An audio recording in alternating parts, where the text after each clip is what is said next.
Automobile workshop.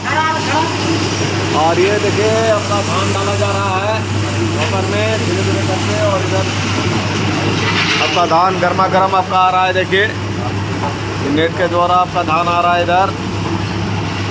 इसी गर्म धान को हम लोग पोहा बनाएंगे। बहुत ही सुंदर और सुपर क्वालिटी में आ रहा है। देखिए बहुत सारे कस्टमर आए हुए हैं। हमारे कारखाना देख लीजिए। देखिए अरे काम चालू है पूरा, इधर उधर पूरा काम चालू है। ये कारखाना है मेरा।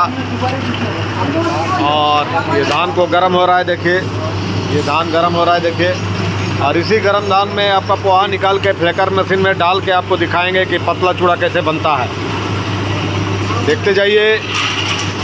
देखिए अभी धान आपका ऑलरेडी आपका गर्म हो रहा है। ये रोस्टर मशीन में, ये रोस्टर मशीन है। देखिए और इसी मशीन में आपका हो रहा है। देखिए ये 42 का पेना है और इसमें धान डाला जा रहा है। देखिए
रोलर